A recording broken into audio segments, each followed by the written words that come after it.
Okay, good morning. As an architect or future architect, the city where I live is important. So I'm going to say something of the problems and the solutions and the views of an architect of Bogota, because it is an unclaimed city, and we need a rational urbanism to plan and live in a better city. So I want to start with this question: what if the life is not inside the building anymore? Because if you see, the people just use the house to live, use the car and arrive to work, and vice versa. People don't use the street, so the street has a connotation that is dangerous. People don't use the street to move. So there is the first problem, that is congestion. People here use cars, not bicycles or walk to arrive to the places. I want to tell you one short story. It is a cousin of me that lives in Norway, in a Fredrikstad, that is a city, and people there, each neighbor has their own school, so children don't use a bus that takes 1 or 2 hours to arrive to school. They just walk 5 or 15 minutes to arrive, so it is a better lifestyle for people. It is the opposite of here, because all of the important places are in the center, so all the people that lives in the north, south or west comes to the center to do their activities. Bogota is growing indiscriminately. The buildings are autonomous objects, built and give the back to the street. But I want you to first give you how the city grows. This is a map that shows how are the mountains. There are thousands of rivers that that communicate to the west, and there are some wetlands in Bogota. But the growth of the city changed that landscape. It starts with the Plaza of Bolivar in the 1538 with the Spanish square that I will show you. That is this 100 and 100 meter, and it starts to grow the city. And then we had two limits that were the San Francisco and San Agustin River. That is the Avenue Jimenez that someone talked before. And the first avenue that was created was the 7th Avenue that communicated Tunja, that is a town of Boyacá, to the center of the city. It was the first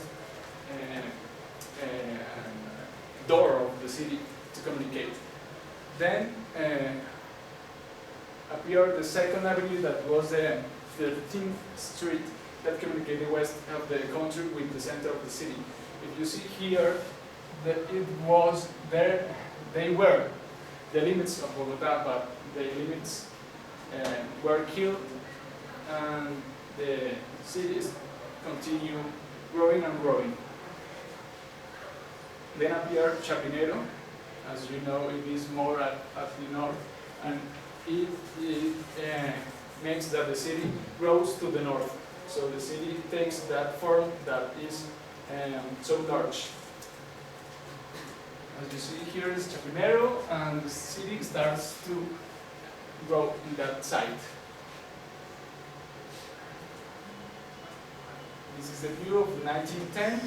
The city continues, the limits are not established, so it is a problem, because if you don't have the limits, you are going to kill the ecological system, and you are going to occupy places that are not available to construct.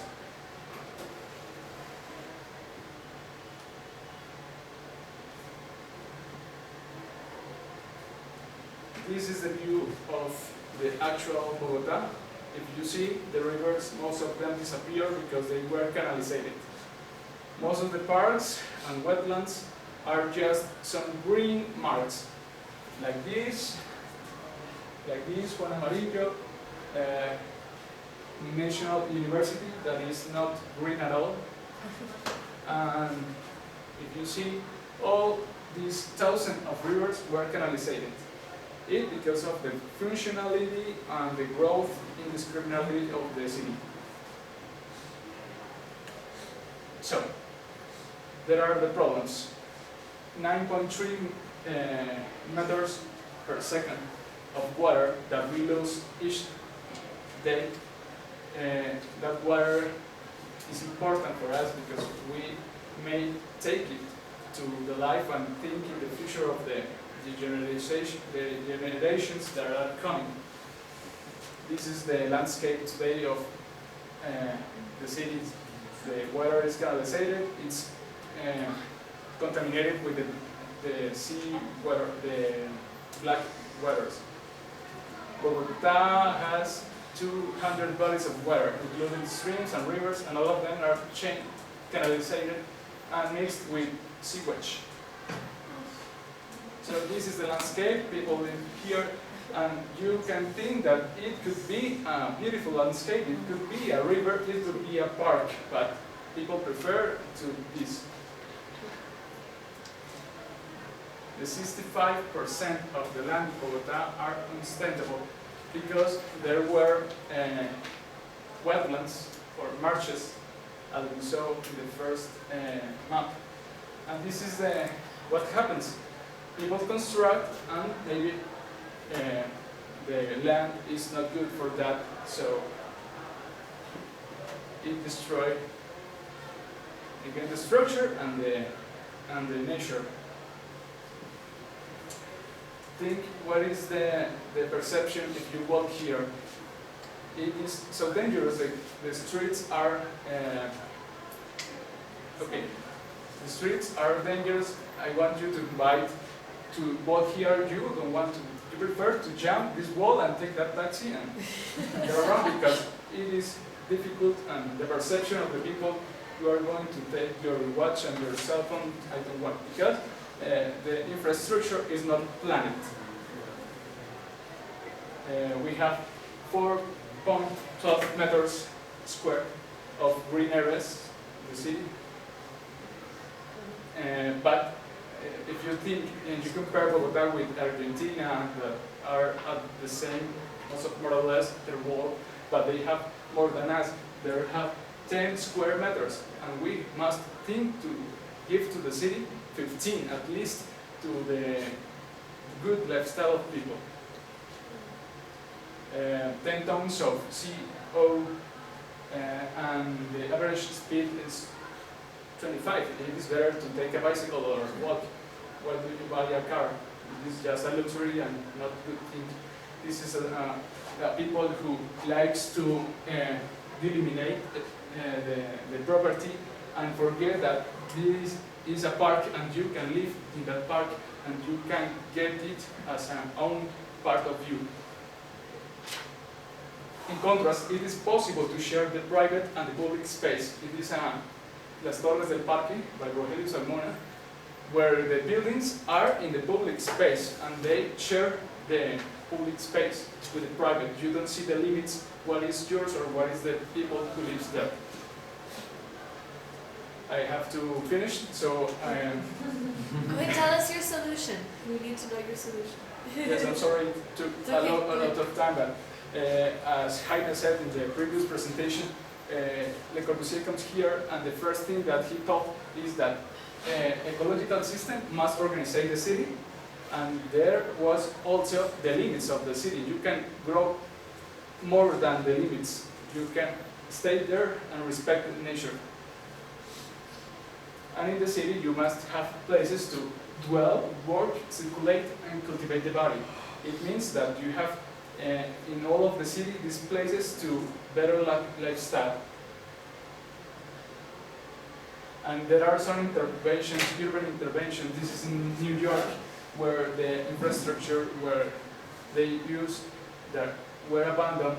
They used to make a park that circulate for all of the city, or one part of the city, and it was a green area that communicates the city. And let's think, what if you generate green roads like this to communicate one part with another. It is important that the car is not the important in the city. You think that the important is the person, the people who lives in the street that use the bicycle, because it is going to generate a better lifestyle. So I want to finish my presentation with this phrase that I did. It is never too late to plan for the future. The city should stop growing. The limits should be framed for the densification in order to get control over resources and improve the lifestyle of inhabitants. Thank you.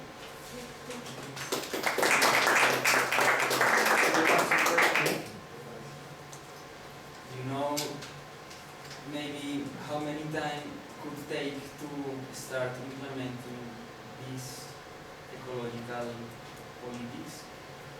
What takes the most of the time is to convince the politicians to do that, because it is a process that needs to be with the law, with the democracy. So it is the problem.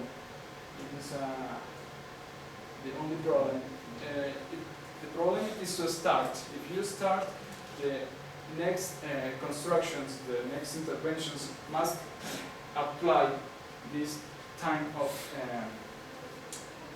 aspects that protect the ecological system, that gives the better lifestyle for the people that live in the street and use it for circulation.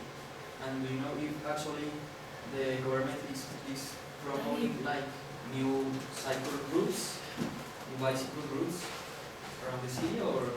Yes, there are a lot of bicycle routes, but they are not complemented with the parks. So it is a problem. They are not continuously, so people don't like to use them.